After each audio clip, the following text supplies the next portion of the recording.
feelings between the sheets. Why am I caressing my mama's fat knees? 세상을 보는 지역의 눈. 여러분은 지금 황동현의 시선 집중과 함께하고 있습니다.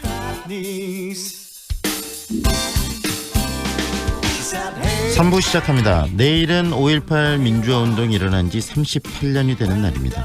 문재인 정부가 들어선 지 1년, 그 위상도 크게 달라졌지만 한편으론 5.18 정신의 이 폄훼 방지 그리고 역사 왜곡 같은 후속 작업이 생각보다는 좀 더디다 하는 말도 나오고 있습니다. 이번 38주년 행사는 보아라 5월의 진실, 불어라 평화의 바람을 슬로건으로 하고 있다고 하는데요. 전국 각지에서 11개 분야의 130여 개의 행사가 진행된다고 합니다. 관련 이야기 들어보겠습니다. 5.18 기념재단 조진태 상임이사 연결돼 있습니다. 안녕하세요, 이사님. 예, 안녕하세요. 네, 오늘 전야제 그리고 내일 기념식까지 굉장히 바쁘시겠습니다. 아, 예, 그렇습니다. 이제 거의 기념 행사의 어떤 정점에 좀 도달하고 있는 그런 상황이죠. 네, 특히 작년 5.18 기념식 같은 경우에는 대통령이 직접 방문을 하셔서 굉장히 또 중요한 메시지도 남겨주고 그러셨는데 올해도 문재인 대통령 방문하십니까? 지금까지 이제 국가보훈처의 그 소식에 따르면 문재인 대통령 대신 이낙연 국무총리가 참석하셔서 기념식에 참석해서 그 기념사를 진행할 예정이라고 합니다. 광주의 그 시민들의 입장으로서는 또 깜짝 방문이라도 우리 문재인 대통령께서 하셔주셨으면 하는 그런 바람도 없지 않아 있긴 있는데요. 예, 뭐 그렇긴 하지만 네. 아까 말씀하신 대로 37주년에 굉장히 따뜻하고 굉장히 깊은 공감이 가는 울림 있는 그런 메시지를 또 주셨기 때문에 네. 그 연장선상에서 올해 역시 그 공감의 장이 또 생기지 않을까 그렇게 봅니다. 네, 이번 5.18 기념 행사의 타이틀이 보아라 5월의 진실, 불어라 평화의 바람 이렇게 들었는데요. 담긴 뜻 소개 좀 해주십시오. 예, 뭐 그 주제 바로 그대로 지금 5월의 진실이 그동안에 많은 부분에서 왜곡돼 있다는 것이 이제 그동안에 밝혀졌기 때문에 이 왜곡된 사실을 제대로 밝히는 게 매우 중요한 그런 이제 시대적 과제가 된 셈이죠. 그래서 네. 보아라 5월의 진실이 되는 거고요. 네. 그리고 우리 모두 너무 기쁘게 그 보았던 남북 정상회담이 있었잖아요. 네. 판문점 선언이 있었는데 네. 우리 남북의 분단이 해소되는 게 우리 민족의 어떤 나아갈 전망과 희망을 일구는 데서 굉장히 중요한 것이기 때문에 네. 이 역시 평화를 가져오면서 평화 체제가 될 때만이 가능한 것 아니겠습니까? 네. 그런 의미에서 이제 보아라 5월의 진실, 불어라 평화의 바람이라고 하는 이제 뜻을 담은 거라고 보시면 될 것 같습니다. 지금 이 뜻이 바로 한반도 내에서 바로 실현되고 있는 것 같다는 생각도 듭니다. 네, 그렇게 보고 있고 그렇게 기대를 또 하고 있습니다. 네, 박근혜 정부 시절 이 5.18 기념식 행사를 추진하면서 보훈처와 갈등을 참 많이 하시던데 이번에는 그런 문제는 없습니까? 네, 그렇습니다. 이제 상황이 달라져도 이렇게 달라진가 싶을 정도로 네. 오히려 국가보훈처에서 5.18 기념식이 지니는 의미를 더 적극적으로 찾고자 노력을 하고 있는 것 같아요. 그래서 색다른 그 기념식 순서에는 국민들의 또 시선할 만한 그런 기념식 내용도 좀 담고 있는 것 같고 그래서 네. 5.18 기념 사업을 주관하는 사람으로서는 매우 기쁘게 생각하고요. 환영할 만한 일이라고 좀 보고 있습니다. 네, 38주년 기념식 그 행사 소개 좀 해주시죠. 우선 이낙연 국무총리의 그 기념사가 있고요. 네. 그리고 그 힌트페터 씨의 부인이 오셔서 짧은 그 메시지를 전달할 예정이랍니다. 네. 그리고 아울러서 그 택시 운전사 영화의 그 한 장면을 그거 형태로 짧게 기념식에서 그 선보이는 그런 순서도 좀 예정돼 있고요. 네. 그리고 매년 해왔듯이 이제 경가보고 역시 좀 무게 있게 담아서 네. 국민들에게 전달할 예정입니다. 네. 기념식은 그렇게 이루어질 것 같고요. 그 또 다양한 행사들 130개 정도 되는 부대 행사들도 이렇게 이루어지고 있는 거죠. 예, 그렇죠. 네. 주요 행사 소개 좀 해주세요. 네.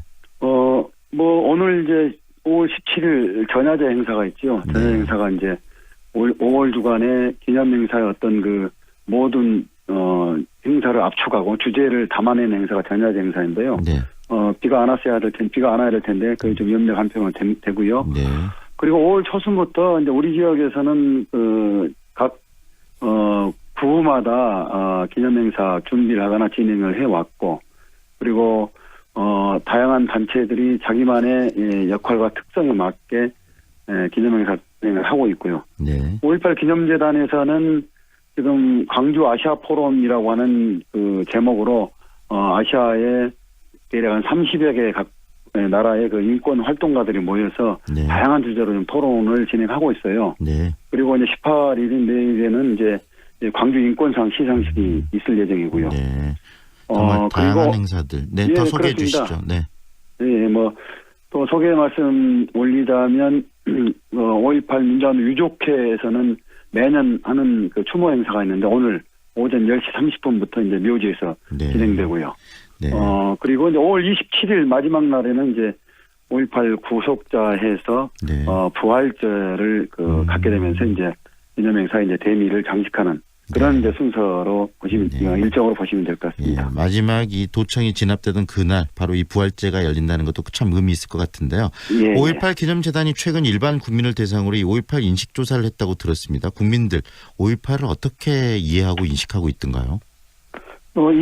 국민들의 5.18에 대한 이해도, 인지도가 굉장히 달라졌음을 한눈으로 느낄 수 있었는데요. 네.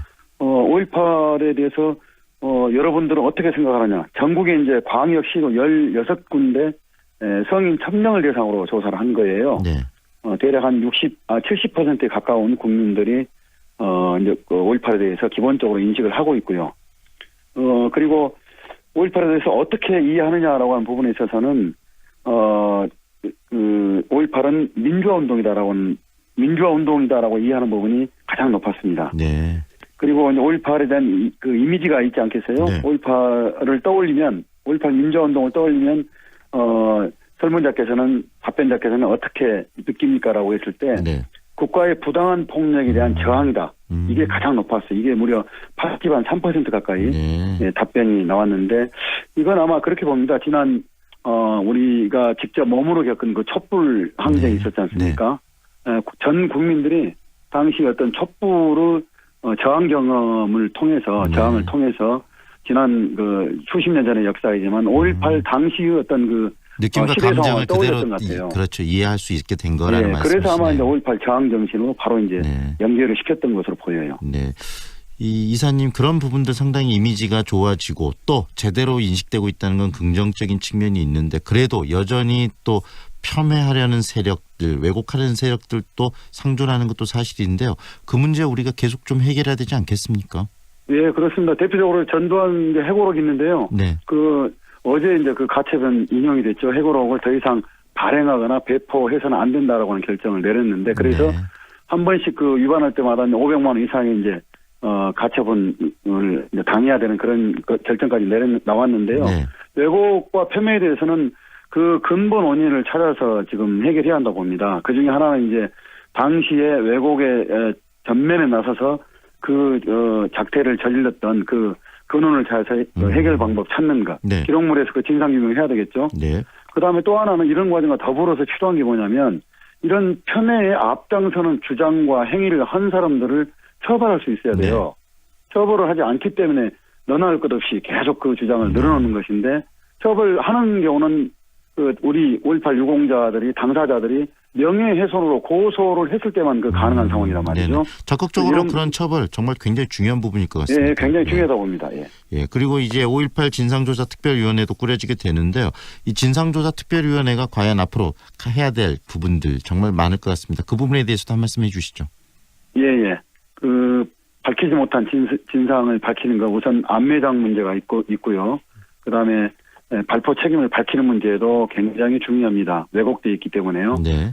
그리고 더 나아가서는 최근에 미국 문서가 이제 여러 차례 다양하게 공개되고 있는데 미국이 어느 정도나 개입을 하고 알고 있었는지에 대해서도 명확히 밝혀야 된다고 봅니다. 네, 방금 이야기하신 그런 부분들이 제대로 좀 밝혀지면서 이제 5.18이 인식도 변화되고 또 광주뿐만이 아니고 이 전국적으로 제대로 된 자리매김을 하는 그런 또 새로운 계기가 이번 38주년이 아닐까 싶습니다. 앞으로 굉장히 일이 많으실 텐데 계속 수고해 주시고요. 오늘 이렇게 인터뷰 응해 주셔서 고맙습니다. 네, 감사합니다. 지금까지 5.18 기념재단 조진태 상임이사와 함께했습니다.